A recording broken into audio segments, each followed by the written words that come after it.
Okay guys, India vs England after a long time. நிறைய doubt இருந்து இங்கிலாந்து வந்து மரண அடிக்க போறானுங்க, ஒயிட் வாஷ் பண்ண போறானுங்க அப்படிலாம் சொல்லிட்டு இருந்தானுங்க. ஆக்சுவலா எனக்கு தெரிஞ்சுட்டு இந்தியா வந்துட்டு ஒரு ஸ்டெடியான பிளேஸ்ல தான் இருக்கிற மாதிரி இருக்குது. எல்லாருமே செமையா விளையாண்டுருக்கானுங்க. ஃபர்ஸ்ட் வந்துட்டு டாஸ் ஜெயிச்சது வந்துட்டு யாருன்னா பென் ஸ்டோக்ஸ். டாஸ் ஜெயிச்ச உடனே நாங்க வந்துட்டு இந்த சேனலுக்கு சப்ஸ்கிரைப் பண்ணிடுறோம் அப்படின்ட்டான். அதனால நீங்களும் மறக்காம சேனலுக்கு ஃபர்ஸ்ட் சப்ஸ்கிரைப் பண்ணுங்க guys. ஐயோ எத்தனை வாட்டிப்பா சொல்றதுனா 50% தான் சப்ஸ்கிரைப் பண்ணிருக்காங்க, மீதி எல்லாரும் சும்மா பார்த்துட்டு இருக்கீங்க. அதனால சப்ஸ்கிரைப் பண்ணிட்டு அதுக்கப்புறம் நீங்க பாருங்க, என்ன வேணாலும் பண்ணுங்க. புரியுது எப்படி ஸ்னீக்கியா இவன் அந்த சப்ஸ்கிரைப் மேட்டரை கொண்டு வந்தான் அப்படின்னு இல்லையா? சோ அதனால மறக்காம சேனலுக்கு சப்ஸ்கிரைப் பண்ணிருங்க. பண்ணிட்டு வீடியோக்கு ஒரு லைக்க போட்டுட்டு உங்க கிரிக்கெட் ஃபேன்ஸ் ஃப்ரெண்ட்ஸ் எவனாவது இருந்தானா அவனுக்கு முதல்ல ஷேர் பண்ணுங்க. ஓகே ஓகே, இப்போ நம்ம மேட்சுக்குள்ள போவோம். டாஸ் ஜெயிச்ச உடனே பென் ஸ்டோக்ஸ் வந்துட்டு பவுலிங் தான் எனக்கு தெரிஞ்சுட்டு இது பாக்குறதுக்கு வந்துட்டு it's a good toss to lose அப்படின்ற மாதிரி தான் இருந்துச்சு. ஏன்னா லீட்ஸ்ல வந்துட்டு அடிக்கடி வந்துட்டு மழை பெய்யும். ஆனா ஃபர்ஸ்ட் டே அப்போ மழையே பெய்யல, ரொம்ப நாளா மழை பெய்யல. ஆக்சுவலா ஹீட்டா தான் இருந்துச்சு, ரொம்ப ட்ரையா தான் இருந்துச்சு பிச்சு. சுமன் கில்லே வந்துட்டு மைண்ட் பண்ற மாதிரி தெரியல. ஆனா அவனும் வந்து பவுலிங்க்கு தான் போயிருப்பேன் அப்படின்னு சொன்னா. பட் எனக்கு தெரிஞ்சு நல்ல வேலை பேட்டிங் இந்தியா பிடிக்க வேண்டியதா போச்சு. நல்ல ரன் அடிச்சானுங்க, சூப்பரா விளையாண்டானுங்க. 3 செஞ்சுரி சுமன் கில் ஒரு வழியா ப்ரூவ் பண்ணிட்டான்ப்பா. ஒரு வழியா ப்ரூவ் பண்ணிட்டா தன்னால வந்துட்டு இந்த ஓவர்சீஸ் கண்டிஷன்ல வந்துட்டு செஞ்சுரி அடிக்க முடியும் அப்படின்னு. ஏன்னா அவனோட ட்ராக் ரெக்கார்டு வந்து ரொம்ப மோசமா இருந்துச்சு. சுமன் கில்லுக்கு வந்துட்டு நல்லா பண்ணிட்டான். வைஸ் கேப்டன் நல்லா பண்ணிட்டானுங்க. ஜெயஸ்வாலை பத்தி நான் சொல்லவே தேவையில்லை. அவன் மேட்சுக்கு மேட்ச் செஞ்சுரி அடிக்கிறாள், அவனை பத்தி நான் என்னதான் சொல்லணும். பட் ஆனா சுமன் கில் அடிக்கிற ஷாட்லாம் வந்துட்டு பாக்குறதுக்கே ரசிக்கிற மாதிரி இருந்துச்சு. ரொம்ப எலகண்டா இருந்துச்சு, பாக்குறதுக்கே செமையா இருந்துச்சு. கவர் டிரைவ் எல்லாம் அடிக்கிறதுக்கு சூப்பரா இருந்துச்சு. ஆனா இங்கிலாந்துடைய வீக்னஸ் என்னன்னா அவங்களோட பவுலிங் தான் மட்டமா இருக்கு. அதாவது பென் ஸ்டோக்ஸ் வந்துட்டு 10 ஓவருக்கு மேல போடுறான் அப்படிங்கும் போதே உங்களுக்கு தெரிஞ்சிருக்கணும் பவுலிங் வந்துட்டு அவன் ட்ரஸ்ட் பண்ணல, அவ்வளவு மோசமா இருக்கு அப்படின்னு. ஏன்னா மேட்சுக்கு போறதுக்கு முன்னாடி கிறிஸ் வோக்ஸை தவிர வேற எவனுமே வந்துட்டு எதுவுமே பண்ண முடியாது அப்படின்னு யோசிச்சுட்டு இருந்தோம். ஆக்சுவலா கிறிஸ் வோக்ஸ் பால தான் எல்லாரும் ஈஸியா அடிச்சுட்டு இருக்கானுங்க உட்காந்துட்டு. மத்த எல்லா பாலையும் கொஞ்சம் பார்த்து ஆடுற மாதிரி தான் இருக்குது. கிறிஸ் வோக்ஸை தான் எல்லாரும் ஈஸியா அடிச்சுட்டு போயிடறாங்க. மேபி வயசாயிருச்சா என்னன்னு தெரியல வோக்ஸ்க்கு. பென் ஸ்டோக்ஸே உள்ள வந்து பவுலிங் போடும் போது தெரிஞ்சிச்சு, ஆஹா இவன் வந்து ட்ரஸ்ட் பண்ணல பவுலர்ஸ். ஏன்னா பவுலிங் அங்க ஆளே இல்லை. சொல்ல போனா நம்ம பவுலிங் சைடோட அவங்களுக்கு கொஞ்சம் வீக்கா தான் இருக்குது. ஆனா பவுலிங் உண்மையில யாரு நல்லா போட்டானா பென் ஸ்டோக்ஸ் தான். சூப்பரா போட்டான், 4 விக்கெட் எடுத்தான். என்ன யங்ஸ்டர் எல்லாம் சொதப்பிட்டானுங்க. சாய் சுதர்சனும் சரி, கருண் நாயர் யங்ஸ்டர்லாம் கிடையாது. பட் தெரியும் கருண் நாயர் எவ்வளவு கஷ்டப்பட்டு வந்தாங்க. 2 பேரும் டக் அவுட் ஆயிட்டாங்க. சாய் சுதர்சன் ஐபிஎல் பழக்க தோஷத்துல அந்த ஷாட் அடிச்சானா என்னன்னு தெரியல. அந்த ஷாட் அடிக்கணும்னு அவசியமே இல்லை. டெஸ்ட்ல அந்த மாதிரிலாம் ஷாட் அடிச்சா கொஞ்சம் பார்த்து கேர்ஃபுல்லா அடிக்கணும், எங்க ஆள் இருக்கானுங்க அப்படின்னு. அவன் அது மட்டும் இல்ல, பக்கத்துல கீப்பர் பக்கத்துல இன்னொரு ஆளை வச்சிருக்கானுங்க. அவன் எப்படி பார்த்தாலும் அவுட் ஆயிருப்பான் எனக்கு தெரிஞ்சுட்டு. பட் அது வந்துட்டு ஒரு ஒஸ்டான ஷாட் தான் எனக்கு தெரிஞ்சு. பென் ஸ்டோக்ஸ் எனக்கு தெரிஞ்சு மெனக்கெட்டு போட்ட மாதிரி தெரியல, அவனே அவுட் ஆன மாதிரி இருந்துச்சு. But Karun Nair bad luck, super catch. போப்பு பறக்கிறான், கேட்ச் வந்து ஸ்டீஃபன் ஸ்மித் மாதிரி அந்த கேட்சை பிடிச்சான் போப்பு வந்துட்டு. கருண் நாயர் வேற வழியே இல்லை, பேட்டை திருப்பி போட்டு ஆடுனா மாட்டிக்கிட்டான். பட் எனக்கு தெரிஞ்சுட்டு அது வந்துட்டு சரியான கேட்ச். லைட்டா பாவமா இருக்குது கருண் நாயரை பார்த்தா. ஏன்னா 300 போட்டான் இங்கிலாண்டோட, இதே மாதிரி தான் போட்டான். ஐ திங்க் 2017 நினைக்கிறேன், 16 சென்னையில வச்சுதான் அடிச்சான். அது அந்த மேட்ச்ல கூட KL ராகுல் 199 அடிப்பான், 300 அடிச்சான். அதுக்கப்புறம் காணாம போன கருண் நாயர் இப்ப வரான், டக் அவுட் ஆறான். ஏன்னா சாய் சுதர்சனுக்கு வந்துட்டு எப்படியும் டீம்ல இடம் இருக்கும். அவன் வந்துட்டு யங்ஸ்டர், அவன் வந்துட்டு கான்பிடன்ட் நிறைய இருக்கு. ஏன்னா எனக்கே வந்துட்டு தெரியும் சாய் சுதர்சனால நல்லா பெர்ஃபார்ம் பண்ண முடியும் அப்படின்னு. ஏன்னா கருண் நாயரை வந்துட்டு ரொம்ப சான்ஸ் கொடுக்கறது கஷ்டம். ஏன்னா ஏஜ் கொஞ்சம் ஆயிடுச்சா, ரொம்ப யோசிப்பானுங்க. அது மட்டும் இல்ல, வேற யாராவது தான் எப்படி உள்ள போட பார்ப்பானுங்க. அபிமன்யு ஈஸ்வர் அவங்கள தான் உள்ள போட பார்ப்பானுங்க. வேற நிதிஷ்குமார் ரெட்டி அவங்கள தான் உள்ள போட பார்ப்பானுங்க. அதனால கண்டிப்பா வந்துட்டு கருண் நாயர் வந்துட்டு பெர்ஃபார்ம் பண்ணியே ஆகணும். பெர்ஃபார்ம் பண்ணாட்டி வேலைக்கே ஆகாது. ஏன்னா எப்பவுமே இந்தியா வந்துட்டு பேக்வர்ட்ஸ்லாம் போக மாட்டாங்க. எனக்கு தெரிஞ்சுட்டு கருண் நாயர் தான் வந்துட்டு இந்த மாதிரி ஒரு பெர்ஃபார்மன்ஸ் கொடுத்ததுனாலதான் கருண் நாயர் எடுத்திருக்கானுங்க. கருண் நாயர் வந்து இந்த 1 செஞ்சுரி அடிச்சுட்டு என்ன எடுங்க அப்படின்னு சொன்னானா எடுத்திருக்கே மாட்டாங்க. 5-6 செஞ்சுரி 7-8 செஞ்சுரி போட்டதுனாலதான் அவனை எடுத்திருக்காங்க. அதனால கொஞ்சம் கேர்ஃபுல்லா தான் விளையாடணும். என்னதான் கேட்ச் வந்துட்டு செமையா பிடிச்சாலும் டக்குன்னு வரமோ டக்கு அப்படின்ற மாதிரி தான் இருக்கும். ஸோ அதனால கொஞ்சம் கேர்ஃபுல்லா விளையாடணும். மற்றபடி பேட்ஸ்மேன்ஸ் எல்லாம் சூப்பரா விளையாண்டாங்க. அதுக்கப்புறம் இந்த லீட்ஸ்ல என்னப்பா உங்களுக்கு பிரச்சனை எனக்கு புரியல. இந்த லீட்ஸ்ல மேட்ச் நடந்தா மட்டும் இந்த ரெயின்போ ரொம்ப கொண்டாடுறானுங்க. இந்த எல்ஜிபிடிக்கு வந்துட்டு அநியாயத்துக்கு கொண்டாடுறானுங்க. இந்த பிரைட் மந்த் மண்ணு மந்த்னு. இது வந்து இந்த 2023 ஆஷஸ்லயே நான் பாத்திருக்கேன். அது வந்துட்டு அதுல வந்துட்டு 3rd டெஸ்ட் வந்துட்டு இதே லீட்ஸ்ல தான் நடக்கும்னு நினைக்கிறேன். அப்பவும் இதே மாதிரி தான் எல்லா இடத்துலயும் இந்த ரெயின்போ சிம்பிள் போட்டிருப்பானுங்க. இந்த மேட்ச்ல அதே மாதிரி தான் அந்த ஸ்டெம்ப்ல வந்துட்டு ரெயின்போ சிம்பிள், பவுண்டரி லைன்ல ரெயின்போ சிம்பிள், டிஜிட்டல் அந்த போர்டுல கூட ரெயின்போ சிம்பிள் வச்சிருக்காங்க. விட்டா பேண்ட் கூட கட்டியிருப்பானுங்க அசிங்கமா. கெட்டினானுங்களா என்னன்னு தெரியல. பட் எனக்கு தெரிஞ்சுட்டு இந்த லீட்ஸ்ல மட்டும் அநியாயமா பண்ணிட்டு இருக்கானுங்கப்பா. அந்த பிரைடு மந்த் மண்ணு மந்த்னு வச்சுட்டு எங்க பார்த்தாலும் ரெயின்போவா தான் இருக்குது. கண்ணு கூசாதாரா பவுலிங் போடும் போது உங்களுக்கு எல்லாம் அசிங்கம் பண்ணிட்டு இருக்கீங்களாடா. லீட்ஸ்ல மட்டும் தான் நான் பாத்துட்டு இருக்கேன். பாப்போம் நெக்ஸ்ட் வந்துட்டு எட்ஜ்பாஸ்டன்ல அப்படிலாம் பண்ணிட்டு இருக்கானுங்க. எனக்கு தெரிஞ்சுட்டு எட்ஜ்பாஸ்டன்ல அப்படிலாம் இருக்காது. லீட்ஸ்ல தான் நான் அடிக்கடி இந்த மாதிரி சைன்ஸ் எல்லாம் பார்த்திருக்கேன். ரொம்ப மோசம் பண்ணிட்டு இருக்கானுங்க. பட் இன்னைக்கு ஓப்பனிங் ஃபர்ஸ்ட் டேல யார் வந்தானுங்க அப்படின்னா கேஎல் ராகுலும் ஜெயஸ்வாலும் தான். கேஎல் ராகுல் ஜெயஸ்வால் பார்ட்னர்ஷிப் ஆக்சுவலா சூப்பரா இருந்துச்சு. செம்ம ஸ்டன்னிங்கா இருந்து லெஃப்ட் ரைட் காம்பினேஷன் நம்ம எதிர்பார்த்ததுதான். சூப்பரா இருந்துச்சு. கேஎல் ராகுல் வந்துட்டு அவுட் ஆனது வந்துட்டு கொஞ்சம் காண்டா இருந்துச்சு. ஆக்சுவலா வந்துட்டு நம்ம இந்தியன் பேட்ஸ்மேன் வந்துட்டு கேர்லெஸ்ஸால தான் வந்துட்டு அவுட் ஆன மாதிரி தெரிஞ்சிச்சு. எனக்கு தெரிஞ்சு எல்லா பேட்ஸ்மேனும் வந்துட்டு கேர்லெஸ்ஸா அவுட் ஆன மாதிரி தான் இருந்துச்சு. சொல்ல போனா அவங்கள்ட்ட பவுலிங்கே கிடையாது. இங்கிலாந்துட்ட பவுலிங்கே கிடையாது. ரொம்ப மோசமான. எப்படி அந்த பவுலிங்ல நம்ம பார்த்துட்டு நம்மள மாதிரி பேட்ஸ்மேன் பீசஸ் அவுட் ஆகணும்னு நினைச்சிட்டு இருக்கானுங்க அவனுங்க. எவனுமே கிடையாது. இன்னைக்கு ரிஷப் பண்டுக்கும் பென் ஸ்டோக்ஸ்க்கும் உள்ள காம்படிஷன் செமையா இருந்து. ரிஷப் பண்ட் எப்ப உள்ள வந்தானோ பென் ஸ்டோக்ஸ் பவுலிங் போட ஆரம்பிச்சா சப்புன்னு ஒரு 4 அடிப்பான். அப்ப வந்துட்டு பென் ஸ்டோக்ஸ் பக்கத்துல போய் ஏதோ சிரிச்சுட்டே ஏதோ சொல்லுவான். அவன் நைஸ் ஷாட்டா என்னமோ வெறுப்பேத்துற மாதிரி சொல்லுவான். அதுல இருந்து 2 பேருக்கு ஒரு கிளாஷ் ஆக ஆரம்பிச்சிச்சு. சூப்பரா இருந்தது, பாக்குறதுக்கே நல்லா இருந்துச்சு. பட் ரிஷப் பண்ட் செஞ்சுரி போட்டு மறுபடியும் அதே மாதிரி ஒரு சம்மர் ஷாட் அடிச்சு பல்ட்டி அடிச்சு வெயிட் காமிச்சிட்டான்ப்பா. இந்த மாதிரி தான் டெஸ்ட் மேட்ச் இருக்கணும் பாக்குறதுக்கு. எனக்கு இன்னைக்கு வந்துட்டு ஹாப்பியா இருக்கு. நான் வந்துட்டு எங்க வந்துட்டு மேட்ச் வந்துட்டு ஒன் சைடா போயிருமோ அப்படின்னு நினைச்சிட்டு இருந்தேன். ஏன்னா இந்தியா விளையாடுறத பார்க்கும்போது திடீர்னு எனக்கு ஏதோ இங்கிலாந்து வந்து கவுந்துரும். ஏன்னா இந்தியாவோட பவுலிங்ல எனக்கு வந்து ரொம்ப ஸ்ட்ராங்கா இருக்குது. ரொம்ப ஸ்ட்ராங்லாம் இல்ல, கொஞ்சம் ஸ்ட்ராங். அவங்களோட பெட்டரா இருக்கிறதுனால நான் ஏதோ இங்கிலாந்து பேட்டர்ஸ் எல்லாம் சுருண்டுருவானுங்க, ஐயோ போர் அடிக்கும் டெஸ்ட் கிரிக்கெட் அப்படின்னு நினைச்சேன். பார்த்தா இவனுங்க அடிக்க ஆரம்பிச்சிட்டானுங்க. பெண்டக்கெட் நின்னுட்டான், போப் செஞ்சுரி போட்டு கடைசி நின்னுட்டான். என்ன லாஸ்ட் இந்த ஹாரி ப்ரூக்கை தூக்கி இருக்கணும், நோபால் போட்டு முடிஞ்சிருச்சு. ஆக்சுவலா அந்த கேட்ச் பிடிக்கும் போதே எனக்கு தெரிஞ்சுட்டு ஓரளவு ஆஹா நோபாலா தான் இருக்கணும். அந்த ஓவர்ல 3 நோபால் போட்டான், அதுவும் நோபால. பட் ஹாரி ப்ரூக் வந்து ரொம்ப திணறனா அந்த லாஸ்ட் ஓவர்ல, ரொம்ப திணறனா. அவனுக்கு சுத்தமா வந்துட்டு பும்ரா ஃபேஸ் பண்றது பிடிக்கவே இல்லை. அந்த நோபால் அவுட் ஆயிட்டு அவன் கிளம்பும் போது, அவுட்னு நினைச்சு கிளம்பும் போது கூட ஹாரி ப்ரூக் ஒரு மாதிரி அவனை யாரோ டாமினேட் பண்ண ஃபீல்ட்ல போன மாதிரி போயிட்டு இருந்தான். ஆக்சுவலா ஒரு மாதிரி வெறுத்து போய் போனான். அச்சா இவன் பால்ல அவுட் ஆயிட்டான் அப்படின்ற மாதிரி வெறுத்து போனான். அதுக்கப்புறம் நோ பால் கொடுத்ததுக்கு அப்புறம் ஒரு பால் ஃபேஸ் பண்ண வேண்டியது இருந்துச்சு. லாஸ்ட் பால் டக்குன்னு ஒரு பவுன்சர் போட்டான் பும்ரா, மூஞ்சில அடிச்ச மாதிரி இருந்துச்சு அப்படியே ஹாரி ப்ரூக். நாளைக்கு கண்டிப்பா ஹாரி ப்ரூக் வந்துட்டு அதை நினைச்சிட்டே வருவான். ஐயோ பும்ரா ஃபேஸ் பண்ணணுமே, என்ன பண்ண போறேன்னு தெரியலையே அப்படின்ற மாதிரி பயந்துட்டே வருவான். ஏன்னா ஹாரி ப்ரூக்கு கொஞ்சம் ஓவர் ஹைப் இருக்கு சொல்ல போனா. ஏன்னா அவன் இந்தியாவில கொஞ்சம் தண்ணி காமிச்சிட்டு போயிருக்கிறான். எஸ்ஆர்எச்ல வந்தா நிறைய காசுக்கு வாங்கினாங்க, ஒரே ஒரு செஞ்சுரி போட்டு டிமிக்கு கொடுத்துட்டு போயிட்டான். அதுக்கப்புறம் டெல்லியில எடுத்தாங்க, இவன் பாட்டுக்கு ஓடி போயிட்டான், பேன் பண்ணிட்டானுங்க. இந்த மாதிரி நிறைய மேட்டர் ஹாரி ப்ரூக் இருக்கு. அது மட்டும் இல்ல, நிறைய பேர் வந்துட்டு ஹாரி ப்ரூக் வந்துட்டு ஒரு ஓவர் ரேட்டட் பிளேயர் அந்த மாதிரி நினைச்சுக்கிட்டும் இருக்காங்க. ஏன்னா திடீர்னு அடிப்பான் ஏதாவது ஒரு மேட்ச், திடீர்னு அவன் அடிக்கவே மாட்டான் அப்படின்னு. ஆக்சுவலா டெஸ்ட்ல வந்துட்டு ஹாரி ப்ரூக் ஒரு நல்ல பிளேயர் தான். 300 அடிச்சான் பாகிஸ்தான்ல, ஒரு நல்ல பிளேயர் தான்.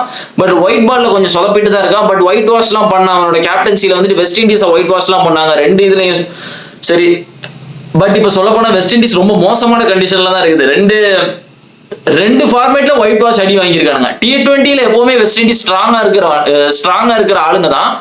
ஆனா அதுல கூட தோத்துட்டானுங்க. கொஞ்சம் பாவமா தான் இருக்கு அவனுங்க நிலைமையை பார்த்தனா. சோ இன்னைக்கு நம்ம பசங்க எல்லாம் சூப்பரா இருந்தாங்க. ஆக்சுவலா இன்னைக்கு ரிஷப் பண்ட் ஆடின விதமும் சரி, சுமன் கில் ஆடின விதமும் சரி, 2 பேர் ஆடினது பாக்குறதுக்கே ரொம்ப சூப்பரா இருந்துச்சு ஆக்சுவலா. ஏன்னா ரிஷப் பண்ட் ஒரு சைடு வந்து கண்டுக்கிடாம அடிச்சிட்டு இருக்கான். பேட் ஒரு பக்கம், ஷூ ஒரு பக்கம் கலந்து போது பறக்க விட்டுட்டு இருக்கான். சட்டை கிட்ட எல்லாத்தையும் அவன் பாட்டு பறக்க விட்டுட்டு இருக்கான். இங்க சுமன் கில் வந்துட்டு கிளாஸா விளையாண்டுட்டு இருக்கான். பாக்குறதுக்கே செமையா இருந்து. சொல்ல போனா இவனுக்கு 3 பேர் அடிக்கலன்னு வச்சுக்கோங்களேன், கவுந்திருக்கும்.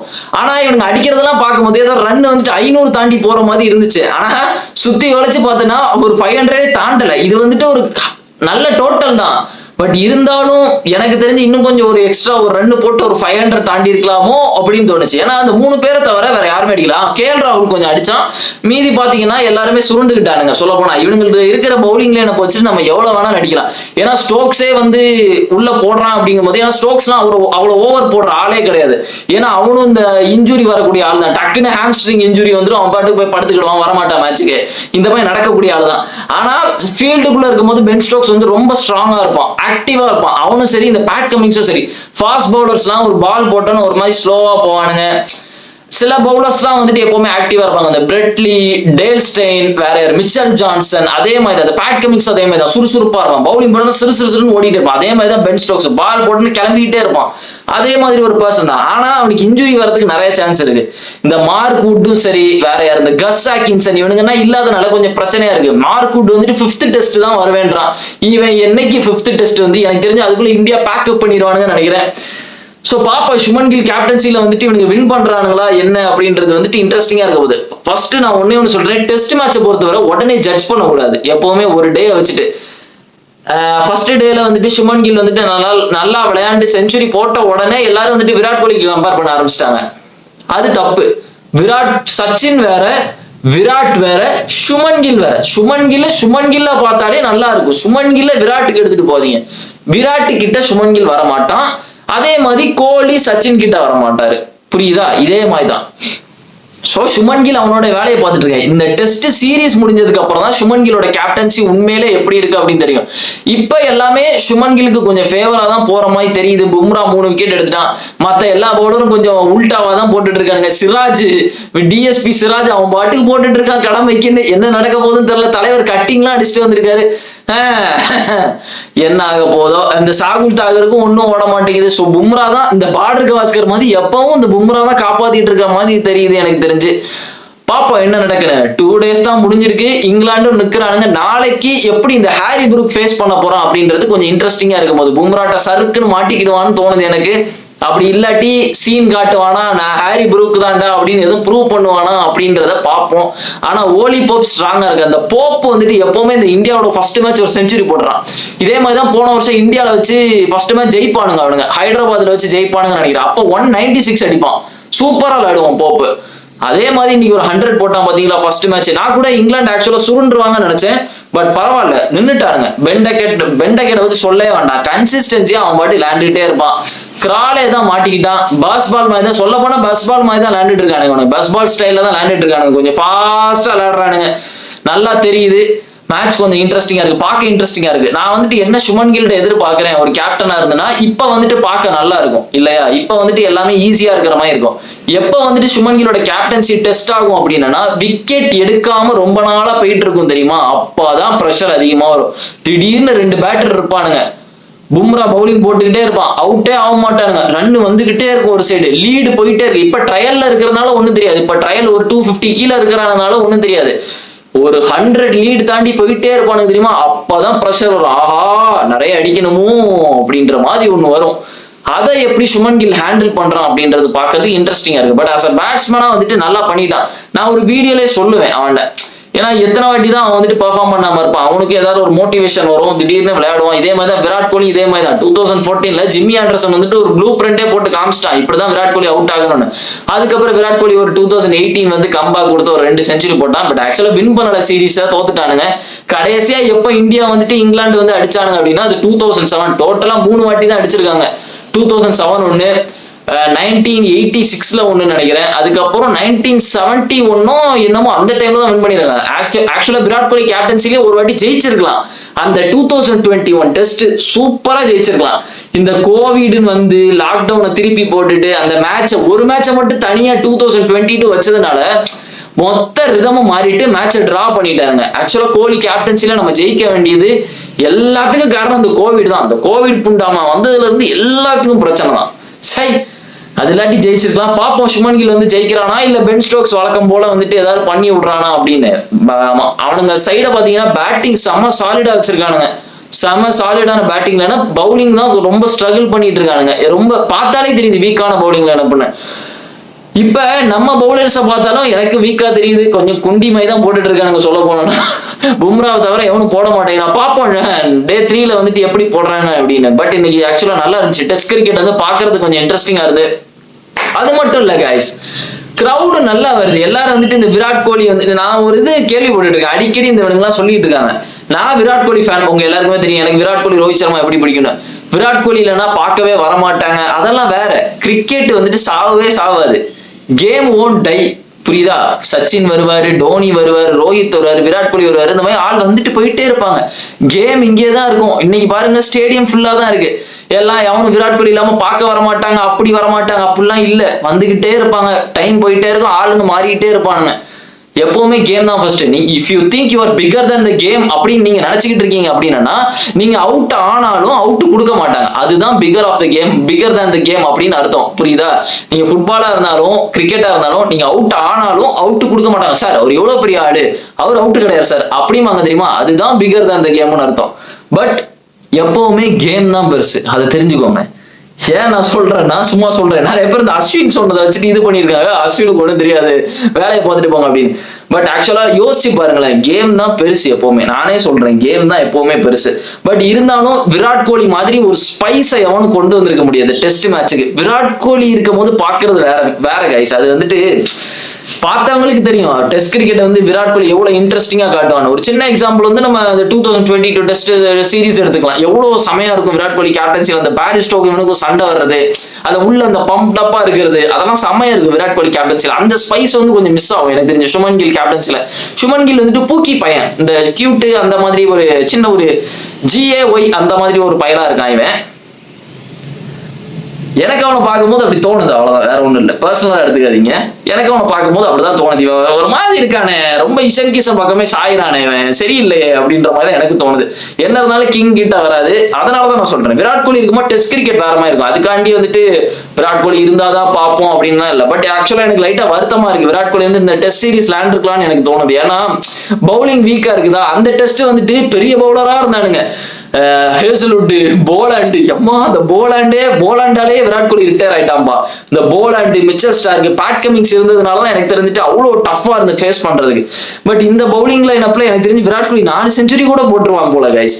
சோ லைட்டா மிஸ் பண்றேன் விராட் கோலியை மட்டும். விராட் கோலி இருந்திருக்கலாமோ அப்படின்ற மாதிரி ஒரு இதா இருந்துச்சு.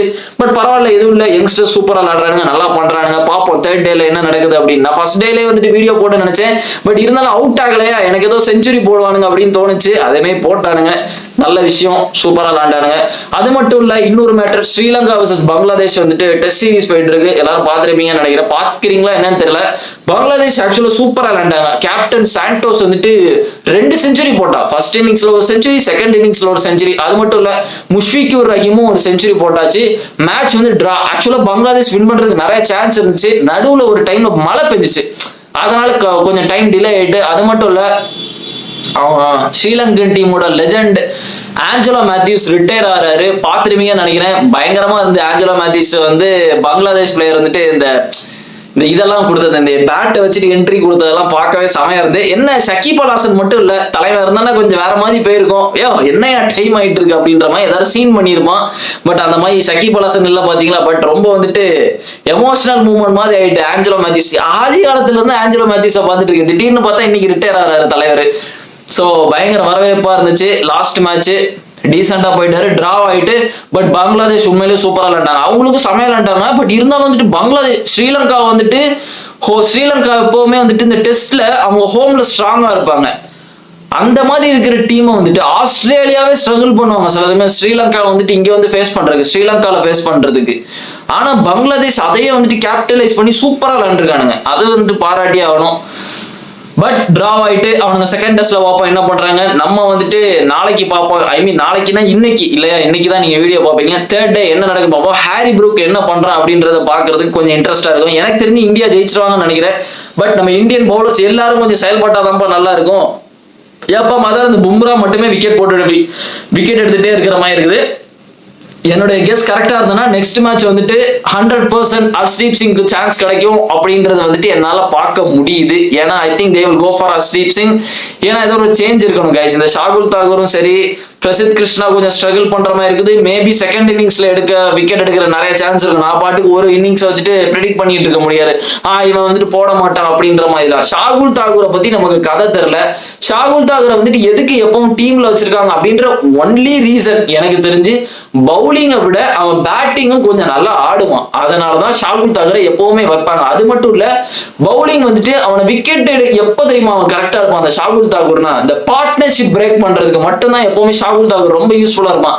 எவனுமே எடுக்க முடியாது. திடீர்னு ஒரு விக்கெட் 2 பேர் பார்ட்னர்ஷிப் போட்டுட்டு இருப்பாங்க, அவங்க பாட்டு 100 200, திடீர்னு ஷாகுல் தாகூர் அவன் பாட்டுக்கு வந்து விக்கெட் எடுத்துருவான். அதுக்குதான் ஷாகுல் தாகூர் எப்பவுமே யூஸ்ஃபுல்லா இருப்பான். சோ அதனால ஷாகுல் தாகூர் வைப்பாங்க. அது மட்டும் இல்ல, அவனால ஒரு பேட்டிங்ல 50 அந்த மாதிரி எல்லாம் போட முடியும். ஆனா எப்ப வந்துட்டு அவன் மூட்ல இருப்பான், மூட்ல இருக்க மாட்டான் அப்படின்னு சொல்றதுதான் ரொம்ப கஷ்டமா இருக்கும். அதுதான் ஒரு பெரிய ஒரு ஹார்ட் சாய்ஸா இருக்கும் போது. மத்தபடி ஜடேஜா கொஞ்சம் ஃபீல்டிங் வந்துட்டு கொஞ்சம் மோசமா பண்ண மாதிரி இருந்து நிறைய ஃபீல்டிங் விட்டுட்டு இருந்தாங்க. ஜெயஸ்வால்னா மேட்சுக்கு மேட்ச் எப்படியாவது ஒரு 2 கேட்ச் விட்டுறான்பா. வாலிபாப் வந்து 60ல இருக்கும் போதே அவுட் ஆகிருக்கலாம், விட்டானுங்க. ஜடேஜாவும் அதே மாதிரி கேட்ச் கொஞ்சம் பவுண்டரிஸ் எல்லாம் விட்ட மாதிரி இருந்து. பாப்போம் என்ன நடக்கு டே 3ல. ஓகே கைஸ், நான் பார்த்தாச்சு 2 டேல என்ன நடந்துச்சு அப்படின்னு. பார்ப்போம் என்ன நடக்குது இதுக்கு மேல அப்படின்னு. இதுக்கப்புறம் UFC ஃபைட் இருக்குது, ஜுமால் ஹில் வெர்சஸ் கலீல் ரவுண்ட்ரி. அதை நான் போய் பார்க்க போறேன். நீங்க மேட்சை பாருங்க, என்ன நடக்குன்னு பார்ப்போம். மறக்காம வீடியோக்கு லைக் போடுங்க, சேனலுக்கு சப்ஸ்கிரைப் பண்ணுங்க. And see another video and remember it, always be on top. Cheers.